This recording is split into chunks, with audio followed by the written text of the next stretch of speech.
Hey everyone, I'm Madonna Guy. This is David Shilton. Today we want to talk about energy healing and yoga, stuff like that. Okay, let's go. Hello, everyone. So David's been doing yoga for, 40 years. 20, 30, 40. Yeah, 40. Well, yeah, more than 40.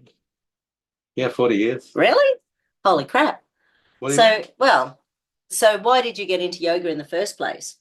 Well, the thing is about yoga is that, so, from a counseling perspective, um,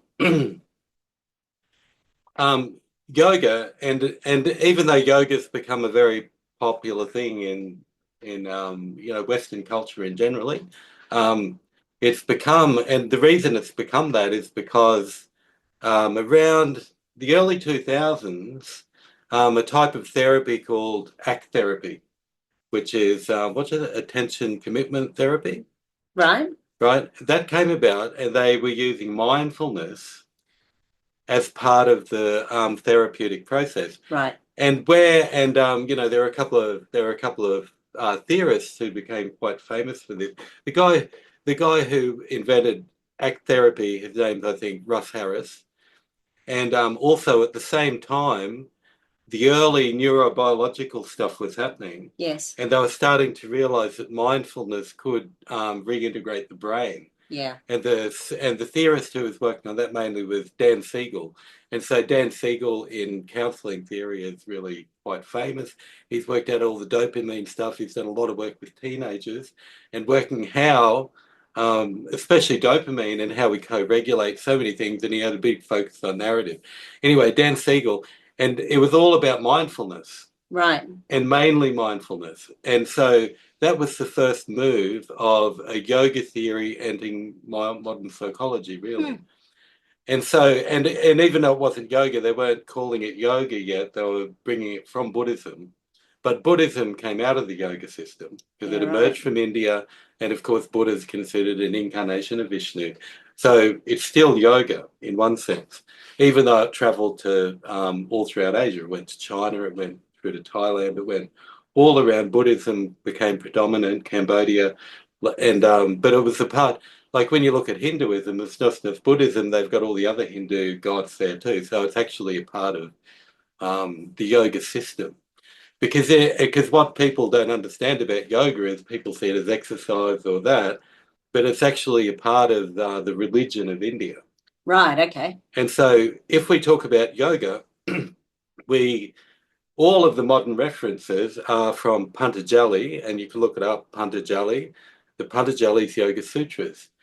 And the thing is, it's not a very long text, so you can go in and look for yourself, right?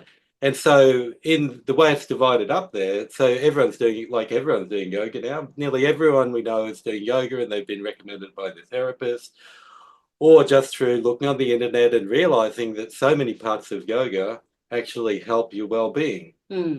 Right. Now, the thing is, the reason that we're sourcing, because I'm a yoga theorist, so because I've been learning it for 40 years, I've had different yoga gurus for different types of yoga. Right. So I've got as far as physical yoga and all that sort of, I've got a yoga guru in Satyananda Yoga, Yes. Alokananda Saraswati.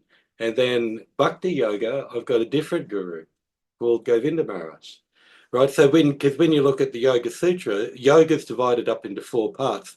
The first part, where you're doing exercises and breath work to regulate the body, is the foundation and the most basic part. Yeah. Whereas actually it's meant to move up from there. And you see, so that part is generally called Raja Yoga.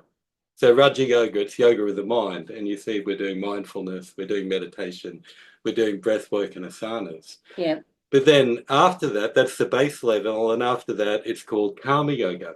And that's about getting our actions socially correct.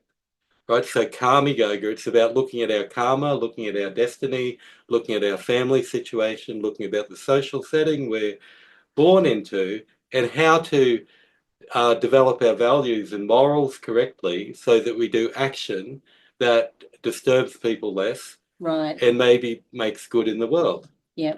That's karma yoga, and you see, and then the next stage up is called jnana yoga.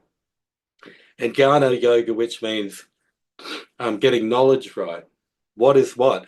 because a lot of the things in the world, like we see, whether we do yoga or whether we do healing, we realize that our knowledge that we've perceived from the world isn't always necessarily helpful, and we need a higher kind of knowledge. And this becomes even more pertinent when we're in a crisis situation.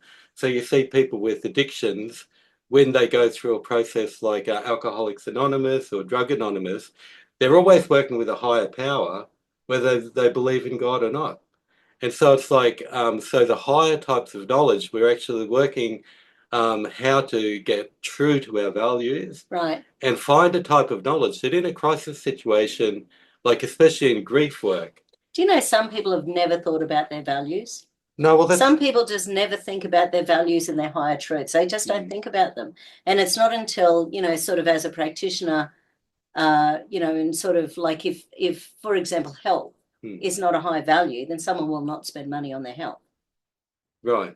So if health is low but money is high, you want to keep all your money, you don't give a toss about health. You will wait until absolutely everything falls down around a fountain before you spend a single dollar. Or you'll always find the cheapest thing, which won't be the thing that gives you health. So it's really interesting, those values quite often, and it's been in coaching and stuff where, I've had to do that a dozen times in my life because, you go to a new coach, they want you to do it. You go to a new counselor, they want you to do it, So yeah, well, everyone does value. Well, one of values the parts of ACT therapy, the original yogic intervention, values work as a part of it. Yeah. Because it's often we become in habits that make us not congruent with our values. Yeah. So we're doing things that actually don't suit our values. So it's good to remember your values. Yeah. And it is interesting because obviously health is really high on my value system, even though I'm naughty and I enjoy, naughty things in life, like pizzas and beer and wine and stuff like that. But I've always spent a lot of money on my health, always. Because I know we've got dodgy genes in our family, and I certainly don't want to end up with any of the big baddies, but I also believe I've got the tricks up my sleeve to sort of sort anything else out if it comes along. Well, it is a real advantage being a therapist, because whatever type you are, you've got tricks up your sleeve, and you also understand how patterns work. Yeah. So you'll understand how behavioral patterns lead to physical problems. Yeah. And I'll understand how behavioral patterns lead to psychological and emotional problems. Yeah. And we both deal with that a little bit, but it's very strict. So with the knowledge side of it, what you've got there is so that's called jnana, and it really means understanding. So getting more of a true understanding of reality, right? Because what we learn growing up, because you see some theorists like Esther Perel, one of my favorite couples counselors. If you see Esther Perel online, look at everything she does. She's got a really good TED talk because her first book was called The State of Affairs, and it's about affairs in the Western world and all the types of affairs that people have within relationships, and she goes through the steps and everything. But anyway, Esther Perel, sorry, what was I was meandering. Yeah, so higher types of knowledge. So Esther Perel, she'll have auditoriums full of people. Yes. And she'll say, okay, everybody, I want you to stand up if you had good relationship education growing up. And you get like 10 people standing up. And then she'll go, okay, how many people had good sex education growing up? And no one stands up, maybe 2 people. And so just that type of thing shows that the way we've learned isn't necessarily that good if we want to achieve our more resilient selves, our more true selves. We're only taught to go out and be a good worker. And that's so what we're taught at school. Well, essentially, even if we're like really successful, we're often just taught what we learned in our family system and didn't update it. Yeah. And so, you say people don't do their health, but a lot of people need to hit a crisis. Yes. To motivate them to actually do something. And then it's harder and more expensive to turn it around, by the way. People who do some maintenance have no idea what they're actually they're avoiding. They might be avoiding heart attacks and cancer and stroke and, autoimmune disease because they're doing some really basic health stuff in the background. Yes. And so then, but we'll go, and so we've got Jnana, so we've got Karma, we've got Raja Yoga, which is meditation. It's called the Royal Path. And then we've got Karma Yoga, which is being moral people. Yep. It's a bit more complicated. Then Jnana knowledge, re-changing our knowledge so that it actually suits reality and is more beneficial. Because if we, Carl Jung, you know, best theorist in history and psychology, I think, he said that while we're just doing what everyone else does, and basically the way we learn, we kind of copy everyone, the rules Right. of the game, he goes, we're actually not making any conscious decisions. He says, until we come out by ourselves and we make our own decision and we stop following the rest of the people the way Yeah. they do things, he goes, our own yes and our own no isn't our own yet. Yeah. Right. So what we're trying to do is to come ourselves. We need to. So in yoga, they'll develop these three ways. First get calm and center yourself. Get your body right. Get your breathing right. Learn to calm. Learn to become less reactive. Then start getting your morals aligned with your values. But then you need the knowledge base to actually understand, re-look at how we've looked at reality, because a lot of people are agnostic these days in the West. Everyone used to be Christians, now we're not. Now everyone's left at a loose end, right? So then they've got, well, there's no moral center. there's no moral center because it used to be held together by the Ten Commandments, a collective Christian narrative, we'll say, right? So well, regardless, it's a pretty good list of things. It's a really good list of things. So, and I remember growing up, even though you knew who wasn't a Christian, everyone still followed the same sort of morals. And I was chatting to a guy yesterday, and he doesn't believe in Jesus being the Son of God. But I said to him, well, at the very least, Jesus was a pretty cool guy who had some pretty interesting discussions with humans. And he said, absolutely 100%. Well, that's one part. But so we're healers, because you said people don't put priority on their health. Yeah. Well, Jesus did. Yeah. Right. And he was a really profound healer, and he was able to get mystical outcomes with people. So let's go. So back to Patanjali, we've got the Raja Yoga, right? We've got the Karma Yoga, which is moral action in the world. Then we've got Jnana Yoga, which is actually getting acquainted with reality properly, like, because knowing all the parts of it. Because otherwise, we're people who live in a universe and we don't go out and bother to meet our neighbors. We're just like, we just stick to our own little group. But then you've got, at the top, you've got Bhakti Yoga, which is devotional yoga. And this is something that people don't understand about Hinduism, is that it's theistic, right? They believe that Krishna's God, just like people believe Yahweh's God or Allah's God. It's fully theistic, with a whole spiritual world with people living in another dimension in the finite infinite equation. Right. Right. And so what people don't know about Hinduism, they think it's like Buddhism, where you merge into the void. It's called Viraj. In Buddhism, the enlightenment is we're going to the void, which is called Viraj, right? And it's a type of oneness. It's not theistic. And then in yoga theory, you go to a place called Brahman, which is another type of oneness, right? So two parts of the religion are abstract. They're not theistic like the Western. Like in the West, we've got we've got the Judaic religions, which are Christian and Muslim and Judaic. Yeah. They all come from the same book, and they all believe that God's an infinite being. Yeah. So in India, you've got a choice whether you want to do that. Yes. And you can either just not relate to that at all, and in Buddhism, we just go to Nirvana. We leave the path of karma and go into the Viraj River, which is like a dreamless sleep. Or you can be a yogi and you merge into God, they say. So you become one with God. This is the selling point. And you become one with the universe through yoga, it's called ascending knowledge. And then through bhakti, you develop your devotional relationship with God. And the reason that I'm putting this on is because, like I said, that when we're doing grief work, right, and people are dying, right, all of a sudden it becomes very important, the transcendental relationship. Whereas earlier in life, like you said, people don't prioritize. When a crisis comes, like you're about to divorce, you're an alcoholic and you're a really bad drug addict. You get a really bad health issue. Suddenly it might, and it often gives people the interest, and you see people in alcohol redevelop, like the biggest story they use it with the Christian people, especially in America, and they turn on their faith again from the Al-Anon because if there's a higher power, talking about what that is part of the Bhakti Yoga. Yeah. You know what I mean? And then, because the knowledge part might be going, I'm really messed up and my marriage will break up if I don't fix this problem.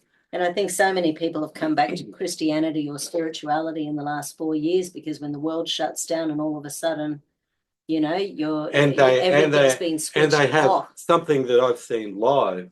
Like, so there's I watch a lot of interviews, because there's a lot of really, the new podcast thing has made really successful people be able to have a voice that never really had a voice before, unless you went to the library and they had their book there, or you went and bought it. Now they're online telling you all about their book.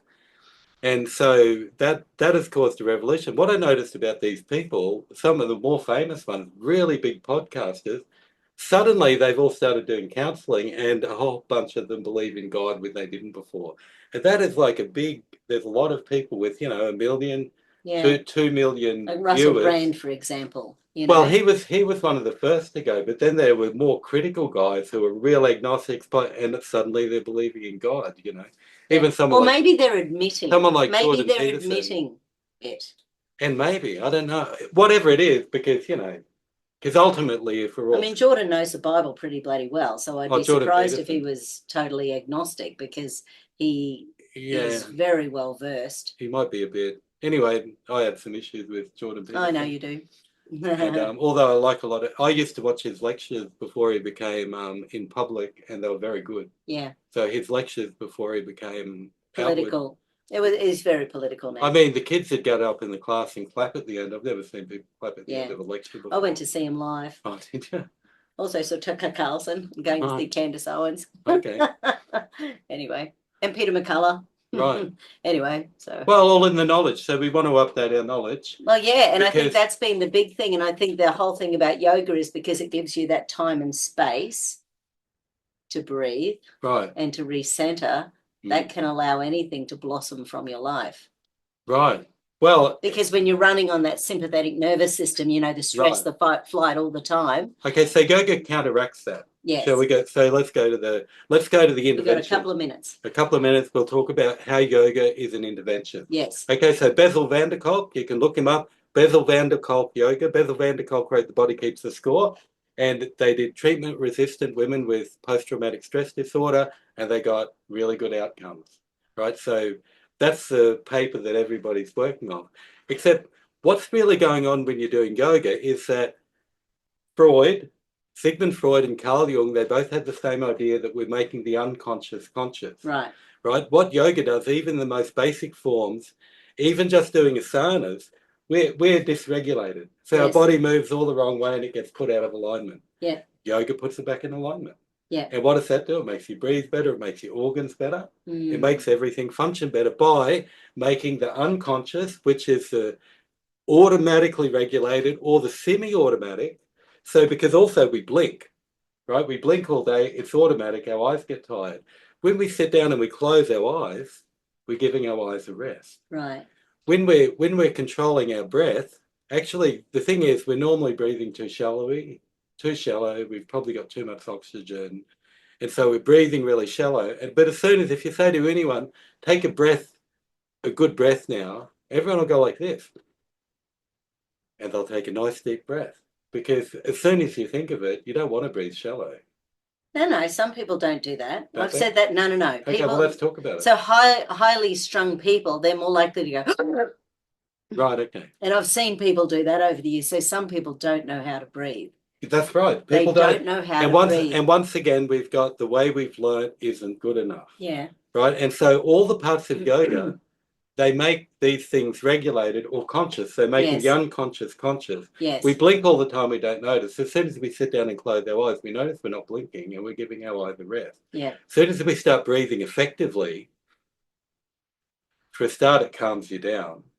And if you breathe out longer, you get relaxed, you can focus better. One of the funniest things I ever saw, I was in a car accident with a lady who smoked, and it was a taxi driver who hit us, and she got out of ciggies and she went... And I thought, that is just hilarious. Well, you need adrenaline. You need what turned on. Well, by turning on adrenaline. Yeah, right. Is that what it does? Well, that's what it does to ADHD people. It turns on the stimulant, they relax, being the stress situation. Yeah, okay. Might be the nicotine thing, so there's the whole new information about nicotine out there too. But anyway, making the unconscious conscious is very similar to making the dysregulated regulated. Right. Right. So in yoga, first we're learning to regulate the body. Like there's so many techniques. They calm you down. They'll increase your hormone levels. Like yoga increases serotonin. Yoga increases oxytocin for some reason. Like they increase things. Yes. And so they increase our conscious awareness. Yes. So we're becoming more intentional. Yes. Right. And so we start with that basic level. Then we move on to the moral level. We didn't learn very well. We just learned the way our parents did, and it hasn't been very effective. So what are some better moral values? Yeah. You know what I mean? We've lost Christianity. So what do we base it on? Yeah. And so yoga's got a set of them. And then knowledge. You've got knowledge of different types of reality. Like, so they move up in these.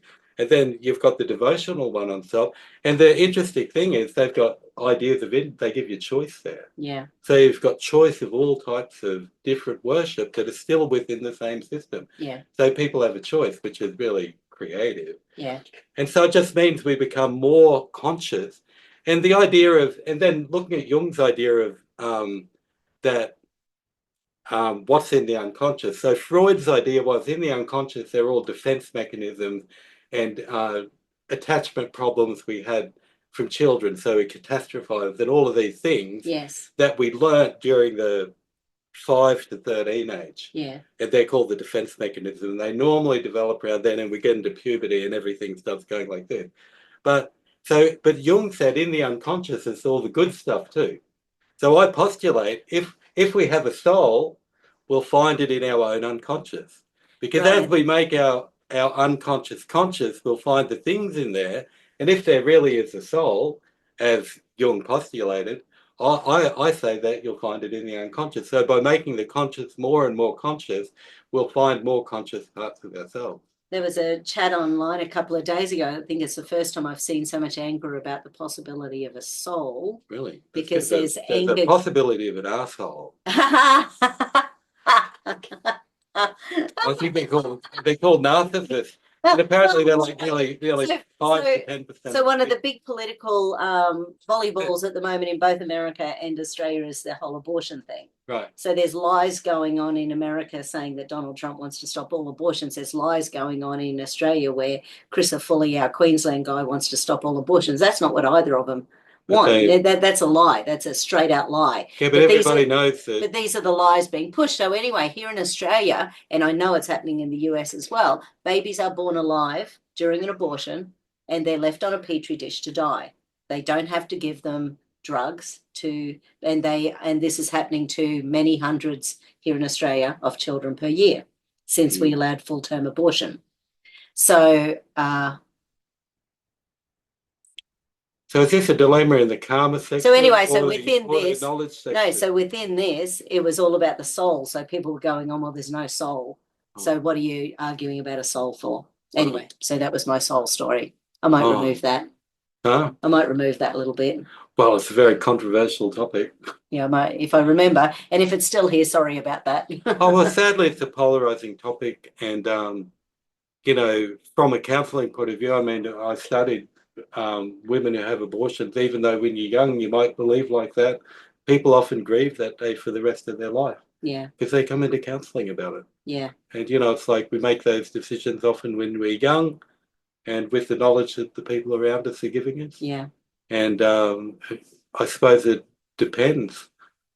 I mean, I don't have an opinion on that because, you know, as a guy these days, you got to be girl's body, girl's choice, even though two people are making the baby, you know. But, you know, I'm someone who says if I have a baby, I'll have it. Yeah. I'm that sort of guy. Yeah. Anywho. Anyway, got nice little kids, got nice grandkids too. So let's assume I've removed that little bit. Okay. So that's lots of really good benefits of yoga. So it's good for people to go out there, give it a try, find themselves a guru. Actually, like everything, it's good to learn the theory of things. Yes. Right? Because if we don't, theory's the thing that makes us keep going at things. Theory allows you to keep going at things. Some people find theory boring. Yeah. Theory but I mean theory about it's because you're getting a theory about understanding yourself. Yeah. So it's not really, I don't know, is it theory? Yeah. No, theory's good. But some people aren't interested in theory, but those people won't be here at the end of our chat.